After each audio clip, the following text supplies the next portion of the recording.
저는 올해도 김장철이 오자 마음이 분주해졌어요.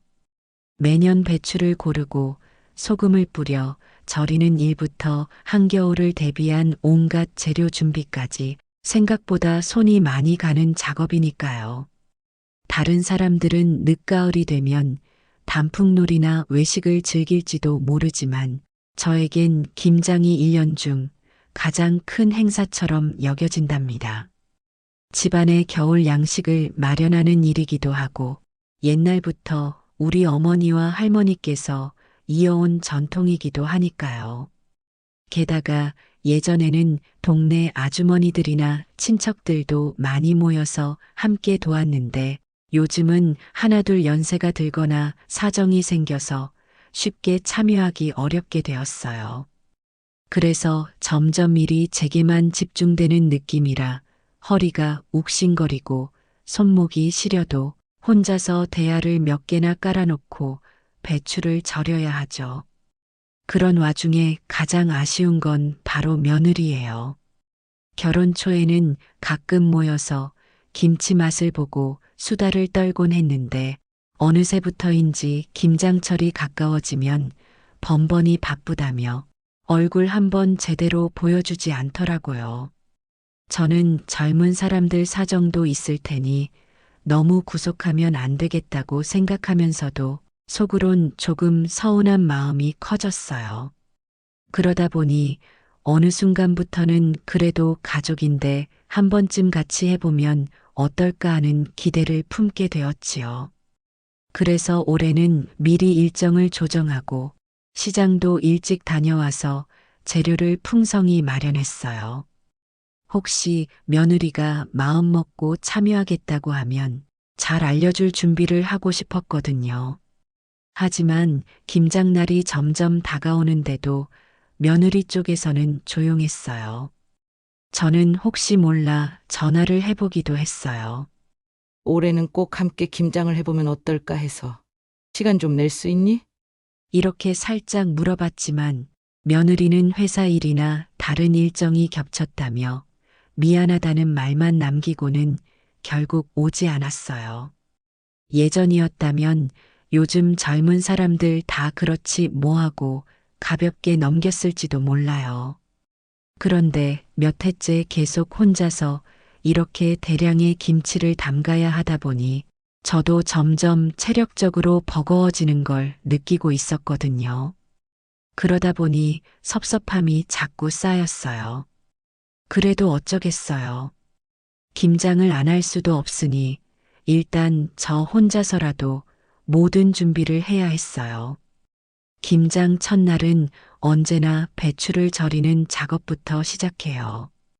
배추를 쌓아놓고 한 장 한 장 펼쳐가며 굵은 소금을 뿌리고 물을 부어가며 절이는 과정이 힘들지만 가장 중요한 단계죠.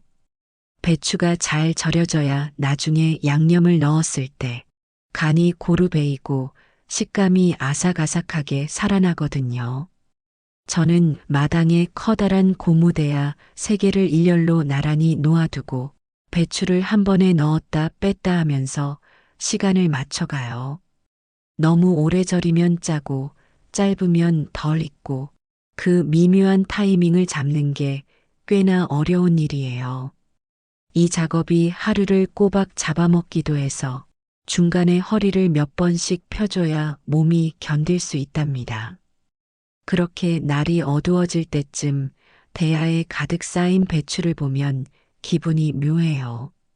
이거 언제 다 헹구고 물 빼서 양념까지 넣나 싶으면서도 그래도 이 배추가 맛있는 김치로 거듭날 생각을 하면 뿌듯함이 생기거든요.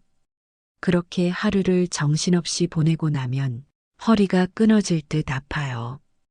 그래도 배추 절이기가 끝났다는 사실 하나만으로도 마음이 한결 가벼워진답니다. 둘째 날에는 절인 배추를 깨끗이 헹구고 물을 빼야 해요. 이때도 손이 시려워서 중간중간 장갑 속에 손을 호호 불어가며 작업을 이어가죠. 배추 포기가 많으면 많을수록 이 공정이 오래 걸려요. 그러다 보면 아, 이럴 때 누가 좀 도와줬으면 좋으련만. 하면서 며느리 생각이 문득문득 떠오르기도 해요. 둘째 날 저녁부터는 양념을 준비해요. 고춧가루는 미리 사둔 것 중에서 색깔과 향이 좋은 것을 고르고 새우젓과 멸치액젓, 갈치속젓을 적절한 비율로 섞어 숙성시켜 둡니다. 마늘과 생강도 빻아놓고 설탕이나 매실청 같은 단맛 재료도 조금씩 가미하죠. 이런 과정을 다 마친 뒤 셋째 날 아침이면 비로소 배추 속에 양념을 넣는 본격적인 김장에 돌입해요. 줄기 부분에 양념이 잘 스며들 수 있도록 공들여 바르고 겉잎도 한 장씩 들쳐가며 골고루 발라줘야 맛이 균일해져요. 그렇게 3, 4일을 쏟아부어 김장을 다 마치고 나면 항아리에 차곡차곡 포개어 담아두거나 김치 냉장고에 종류별로 나눠 놓게 돼요. 아, 올해도 이 커다란 산을 겨우 넘겼구나. 하는 안도감과 함께 허리가 녹초가 되어 부엌에 들어와 차 한 잔을 마시며 잠시 쉬게 되죠. 예전에는 이때 가족이나 이웃들이 함께 어울려서 고생했다 수고 많으셨다 하며 서로 격려하기도 했는데 이제는 대부분 각자의 일로 바쁘다 보니 그런 풍경도 잘 보기 힘들어졌어요. 그런데 그렇게 겨우 김장을 마치고 난 며칠 뒤 며느리가 느닷없이 집에 들렀어요. 저는 반가움과 서운함이 교차하는 기분으로 부엌으로 안내했는데 며느리는 다짜고짜 김치 이야기를 꺼냈어요. 이번에 담그신 김치가 그렇게 맛있다던데요. 저도 조금 가져가도 괜찮을까요? 저는 속으로 생각했어요. 김장할 때는 코빼기도 안 보이다가 이제 와서 김치를 가져가려고 하는 건가? 그래도 겉으론 표정을 관리하며 흔쾌히 허락했죠. 며느리도 우리 가족이나 다름없으니 김치를 나눠주고 싶은 마음이 없는 건 아니거든요. 문제는 며느리가 말하는 조금의 기준이 저랑 너무 달랐다는 거예요. 저는 조금이라길래 한두 통 정도려니 했는데 결국 커다란 통들을 꺼내서 가득가득 담아 트렁크에 싣고 떠났지요. 난감했지만 굳이 제지를 하지도 않았어요. 떠나고 난 부엌에는 텅 빈 자리들만 남았고 저는 한편으로 씁쓸함이 밀려왔어요.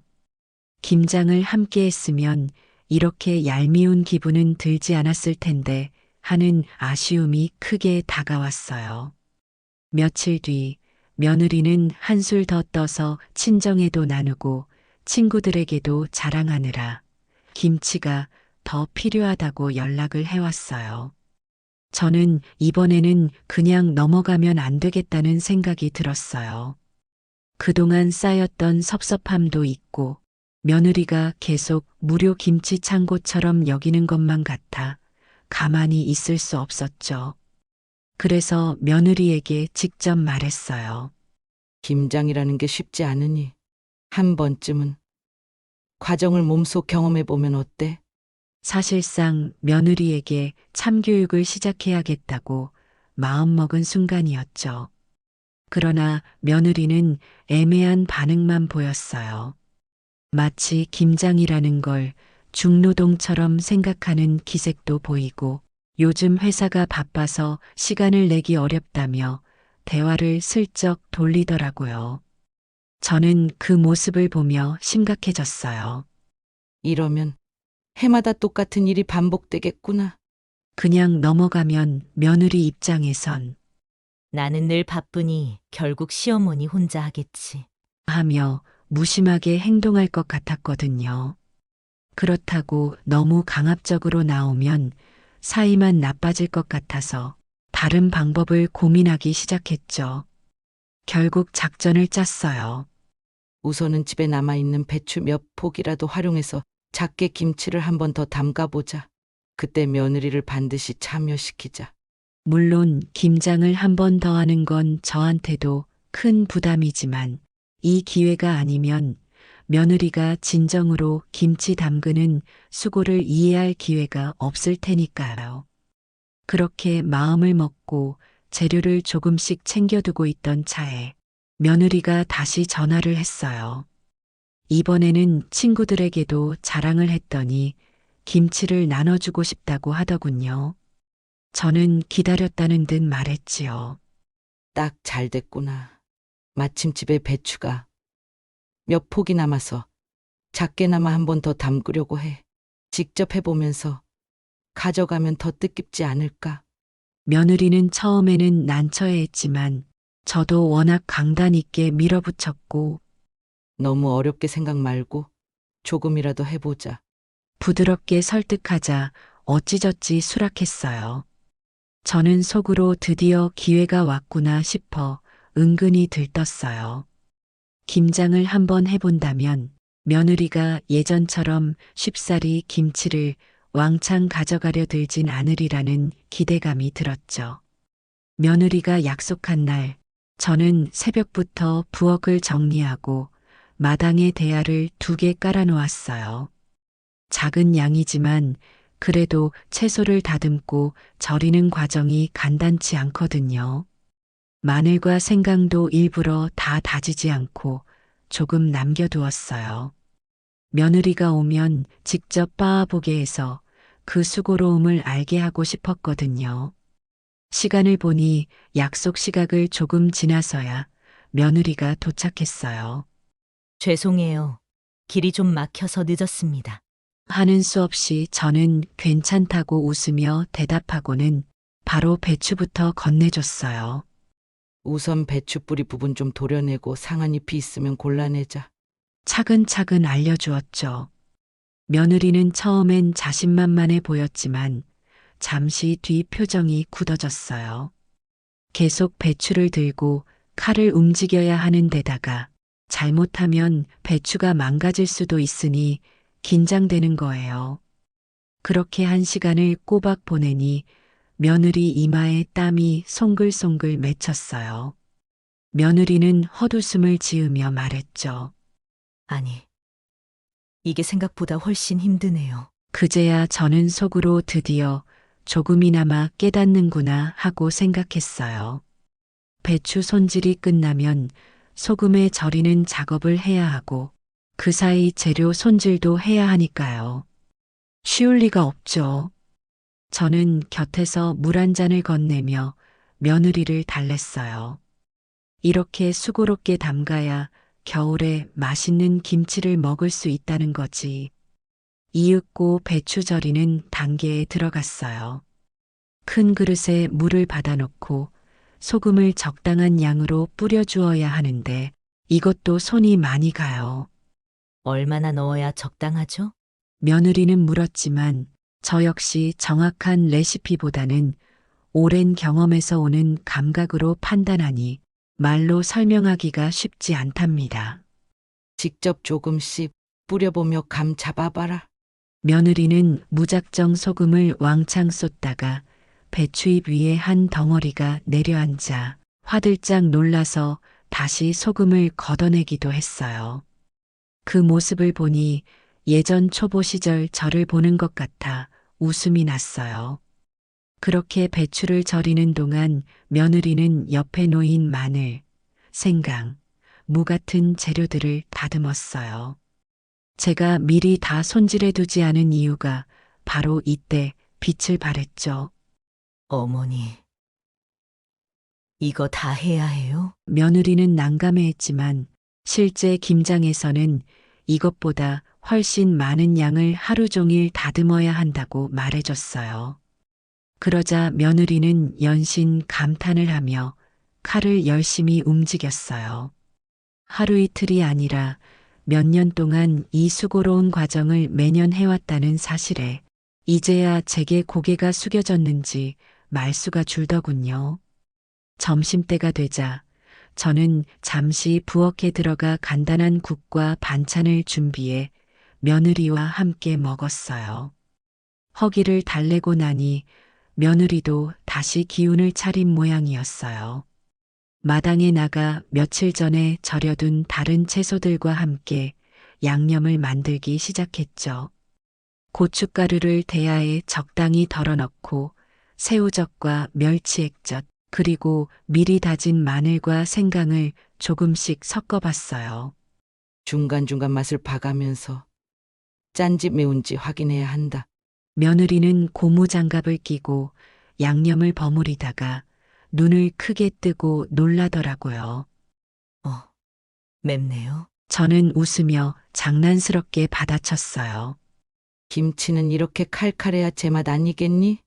그런데 생각보다 매운 기운이 강했는지 며느리가 물을 벌컥벌컥 마시는 걸 보니 조금 미안한 마음도 들었어요.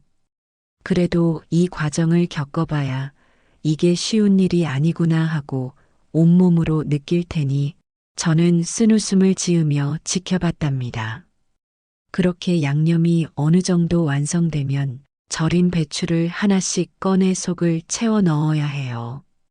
이 작업이 사실 김장 중에서도 가장 품이 많이 들어요.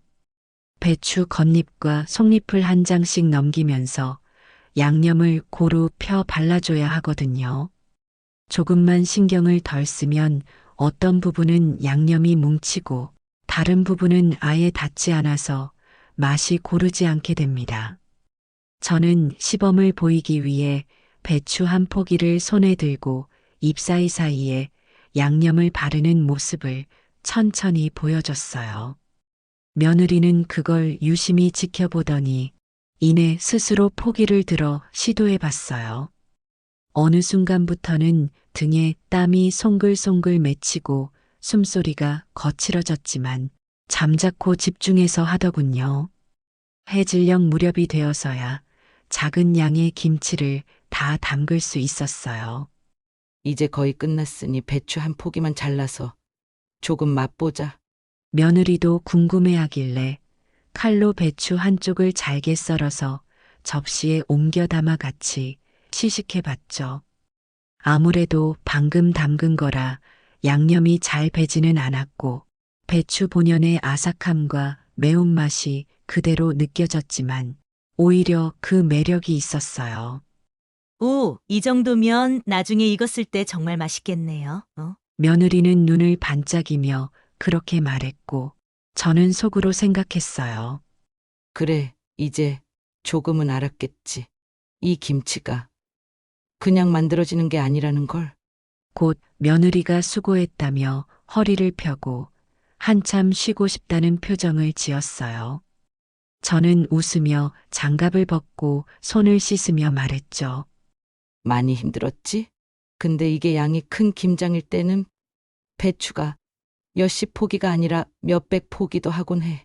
그 과정을 매년 반복해야 온 식구가 겨울을 편히 보낸단다. 며느리는 고개를 끄덕이더니 이내 표정이 숙연해졌어요. 그리고 제게 조용히 말했어요.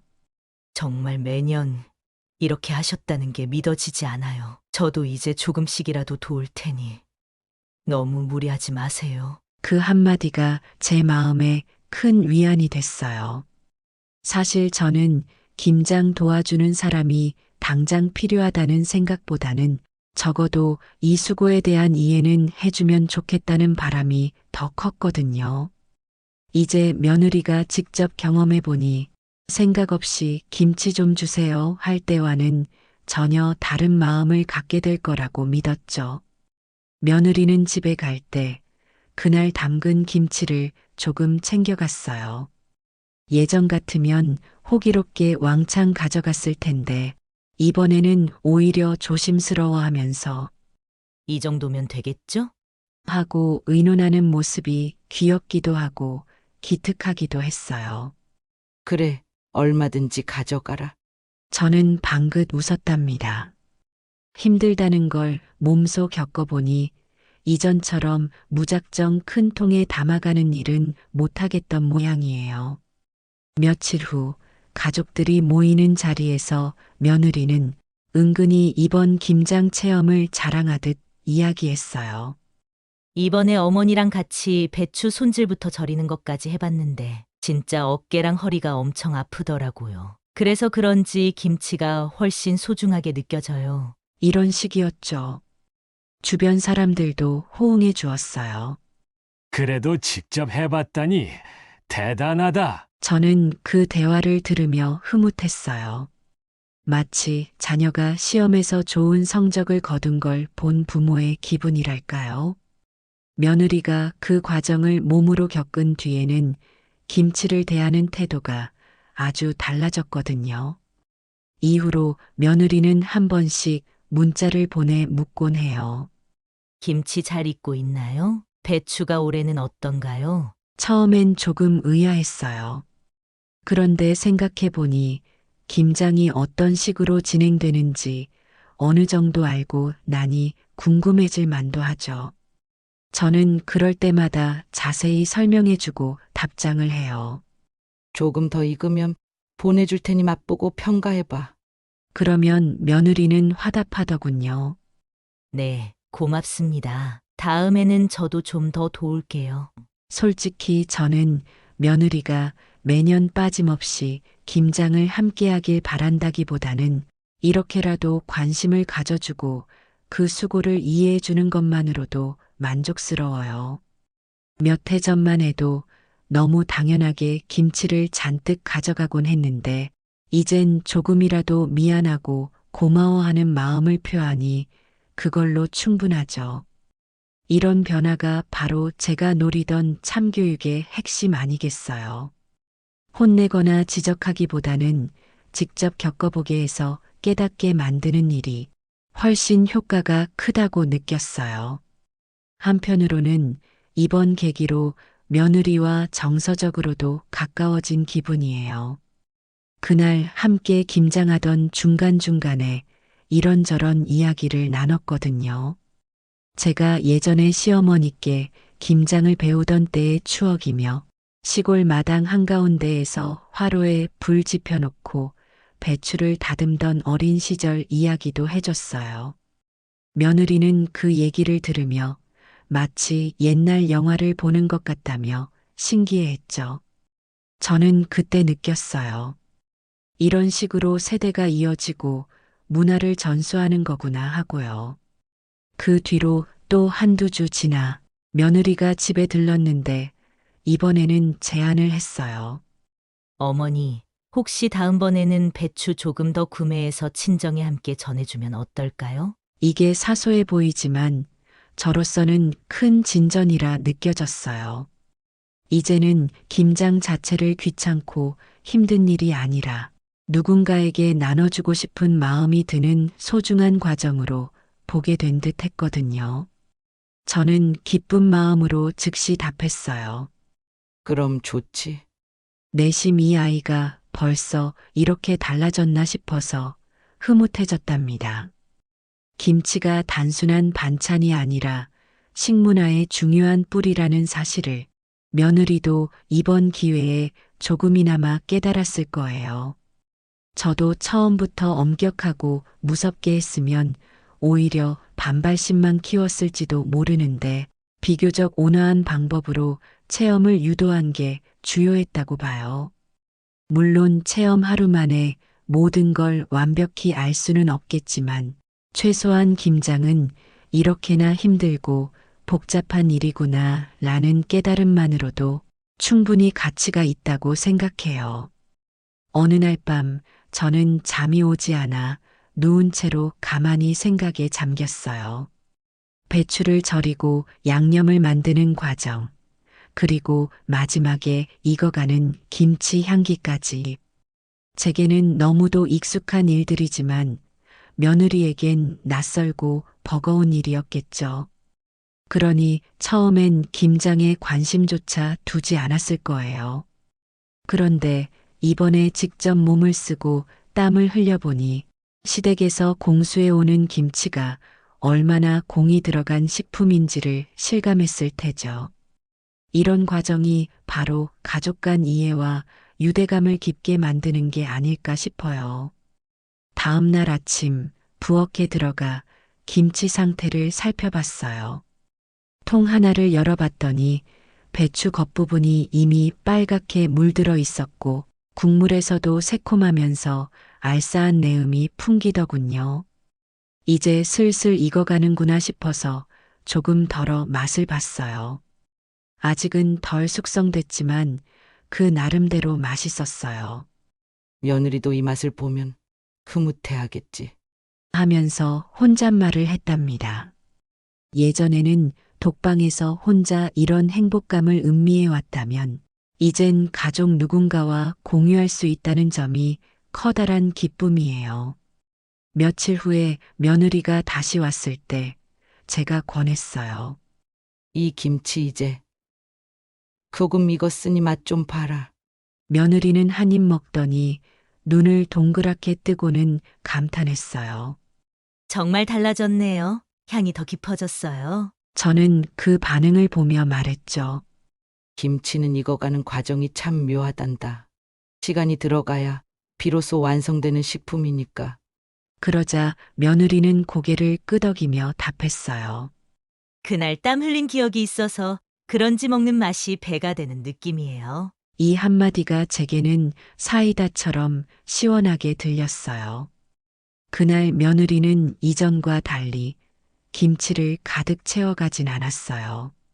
필요하면 또 말씀드릴게요. 라고 하며 조심스럽게 한두 통만 챙겼죠. 바쁜데도 왔으니 많이 가져가라.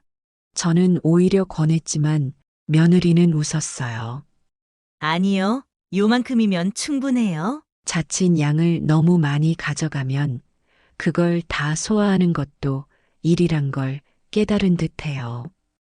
예전 같으면 많으면 많을수록 좋지 했을 텐데 실감이 생기니 생각이 달라졌구나 싶었죠. 결국 올해 김장은 예상 밖으로 며느리의 작은 참여 덕에 저에게도 좋은 기억이 되었어요. 처음부터 끝까지 함께하진 않았어도 중간이라도 체험해 보니 서로 이해의 폭이 넓어지는 걸 느꼈거든요. 저는 오히려 매년 해야 하는 이 힘든 행사에 활력소가 생겼다고 생각해요. 누군가와 땀 흘려 일하면서 대화를 나누는 시간이 몸은 힘들어도 마음 한구석을 포근하게 만들었죠. 며느리 역시 이번 일을 계기로 김치는 그냥 슈퍼에서 사오는 음식과 다르다는 사실을 제대로 알았다고 해요. 그리고 말했어요. 다음번에 시간이 허락한다면 조금 더 제대로 배워보고 싶어요. 라는 말을 꺼냈어요. 저는 속으로 이보다 더한 사이다 결말이 있을까 싶어서 미소가 절로 났답니다. 사실 저도 해마다 혼자 하다 보니 슬슬 지쳐가고 있었는데 좋은 조수 하나 구한 기분이 들었어요. 물론 강제할 마음은 없지만 적어도 김장이라는 걸 무시하지 않고 귀하게 생각해 준다면 그걸로도 만족스러워요. 그래서 한 번은 며느리에게 말했어요. 나중에 너가 주도해서 김장을 해본다면 난 옆에서 서포트만 할게. 며느리는 웃으면서도 한편으로 겁이 나는지 이렇게 말하더군요. 아직은 제가 주도하긴 어렵지만 언젠간 해보고 싶어요. 저는 그래, 그 마음이면 언젠간 가능하지 않을까 하고 생각했어요. 한번 땀을 흘려본 사람이라면 어느 정도 시간이 흐른 뒤엔 좀 더 과감하게 도전할 수도 있겠지요. 이렇듯 김장 담글 때 콧배기도 안 보이던 며느리는 김치 싹쓸이만 하려던 과거의 모습에서 벗어나 한 번의 체험을 통해 많은 걸 달라지게 만들었어요. 저는 이 과정을 진정한 의미의 참교육이라고 생각해요. 그냥 혼을 내거나 잔소리를 해서 말로만 그러면 안 된다 했으면 그저 으르렁거리다 끝났을 수도 있잖아요. 그런데 힘들다고 소문난 김장판에 직접 뛰어들어 보니 스스로 이걸 이렇게 쉽사리 달라고 할 일은 아니구나 하고 느낀 거죠. 그 후로 우리 시어머니 김장은 정말 대단하다는 말을 주변에 많이 하고 다닌다는 얘기를 다른 사람에게 전해 들었어요. 저로서는 뿌듯하면서도 이렇게나마 내 마음을 알아주다니. 제대로 된 교육을 한 셈이군. 하고 혼잣말을 했답니다. 냉장고에 가득 들어있는 김치통들을 보면 이 모든 일들이 떠올라서 기분이 한결 상쾌해지곤 해요. 앞으로 며느리가 매년 빠짐없이 김장을 함께 할지 아닐지는 모르지만 적어도 이번 경험으로 인해 김장에 대한 태도와 마음가짐이 완전히 달라졌다는 걸 느껴요. 언젠가는 애 키우고 생활이 안정되면 며느리가 먼저 연락해 올지도 모르죠. 어머니, 올해는 어떤 재료가 필요해요? 그때가 되면 저는 지금보다 더 편안한 마음으로 김장을 함께 준비하고 싶어요. 돌이켜보면 저도 시집 왔을 때는 김장이 정말 무섭고 싫었어요. 허리는 계속 숙여야 하고 손목과 팔은 고춧가루로 얼얼해지고 어른들은 잔소리를 하셨으니까요. 정성을 담아라. 이건 너무 적게 넣은 것 아니냐. 그런데 해를 거듭하면서 이 과정이 이렇게 만들어진 김치를 우리 가족이 맛있게 먹으며 웃고 즐기는데 큰 역할을 하는구나 하는 걸 깨달았죠. 며느리도 아마 비슷한 길을 조금씩 밟아가리라 생각해요. 그 첫걸음을 이제야 뗐다고 볼 수 있겠죠. 어느 날 오후 저는 집 마당에 앉아 지난 김장 사진을 뒤적이다가 혼잣말처럼 말했어요. 김치는 우리 가족의 역사 같은 거구나. 매년 이런저런 사건이 있고 사람이 바뀌고 사정이 달라져도 결국은 이 김장을 통해서 우리가 함께 한다는 느낌을 갖게 되니까. 그 순간 저 자신도 새삼 놀랐어요. 그냥 올해 김장도 잘 끝냈다고 생각했을 뿐이었는데 알고 보면 이 안에 얼마나 많은 사연이 담기는지 다시 깨닫게 된 거예요. 며느리에게 참교육을 시켜야겠다고 마음먹었던 출발점은 솔직히 섭섭함이나 짜증이었어요. 함께 애써주지 않고 결과만 가져가려고 하는 모습이 야속했죠. 하지만 그 끝맺음은 의외로 서로를 더 이해하고 존중하는 데 도달했으니 이게 바로 김장의 힘이라고 생각해요. 함께 땀을 흘려본 사람만이 알 수 있는 무언가가 있구나 하는 깨달음이랄까요. 결국 올해 김장은 코빼기도 안 보이던 며느리가 맛있는 김치만 싹쓸이에 가려 하다가 직접 체험을 통해 수고를 깨닫고 우리 가족이 한층 돈독해지는 사이다 같은 결말로 마무리되었다고 정리할 수 있겠어요. 며느리도 스스로 이제부터는 저도 조금씩 배우고 힘을 보탤게요. 라고 말했고 저 역시 짜증이나 서운함 대신 뿌듯함과 기대감을 품게 되었으니 말이에요. 앞으로는 어쩌면 김장날마다 이번에는 며느리가 얼마나 참여할까 하고 너무 과한 기대를 걸진 않을 거예요. 그저 처음부터 함께하든 중간부터라도 돕든 아니면 정말 바빠서 못 오더라도 이제는 서로 조금 더 이해하고 있으니 마음이 편해요. 김장은 힘들지만 결국 가족을 잇는 중요한 행사라는 걸 며느리도 체득했으니 그만큼이면 충분히 사이다 같은 결말이죠.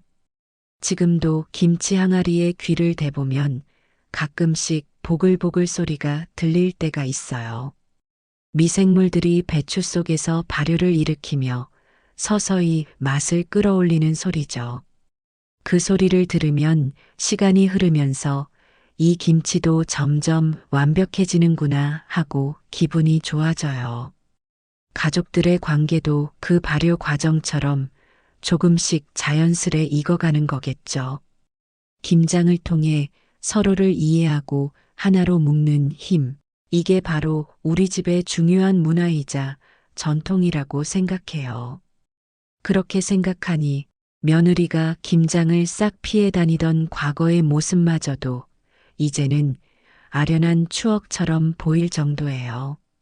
때로는 충돌과 서운함이 있어야 인간관계가 성숙해지는 거 아닐까요?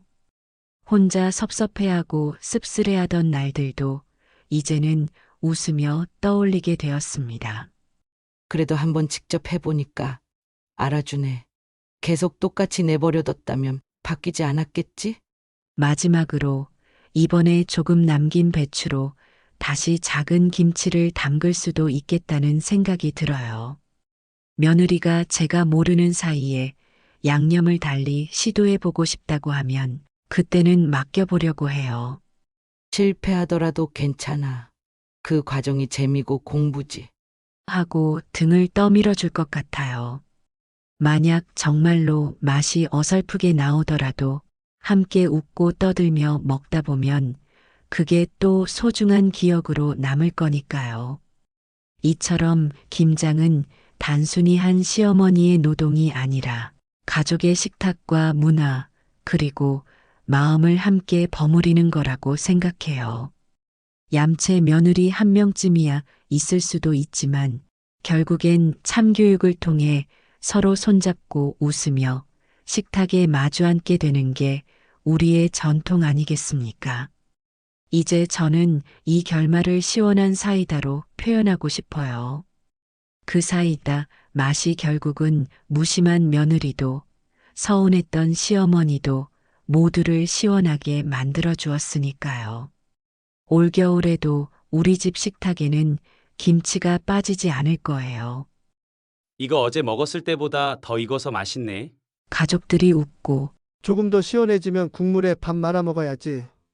때로는 즐거워하겠지요. 그 풍경을 떠올리면 허리가 아파도 마냥 기쁜 건 아마도 김장을 통해 우리가 한층 가까워졌다는 걸 느끼기 때문일 거예요. 저는 매년 이맘때면 김치 한 조각을 입에 넣고 그 깊고 칼칼한 맛을 음미하며 이렇게 생각하곤 합니다. 결국 모두가 함께 익어가는 거야.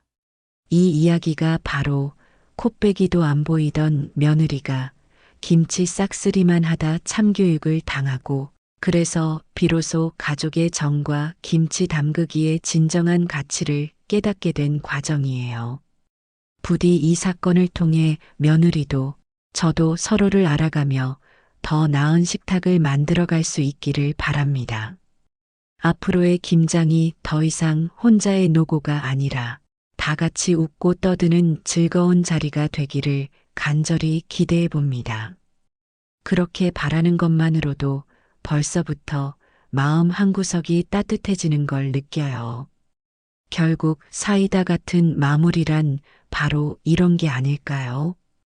얄미운 상황도 섭섭함도 분노도 그 모든 것을 직접 체험과 이해로 바꿔내는 기적 같은 힘. 김장판에서 땀 흘려본 사람이라면 누구나 느낄 수 있는 그 특별한 감정이 우리 가족을 하나로 엮어주었다고 확신해요. 올해 고생했으니 내년엔 더 수월해지겠지 하고 기대해보며 저는 오늘도 잘 익어가고 있는 김치를 한 번씩 살펴봅니다. 그 익어가는 소리가 가족의 웃음소리처럼 들리는 듯한 이 순간이 제게는 무엇과도 바꿀 수 없는 행복이랍니다.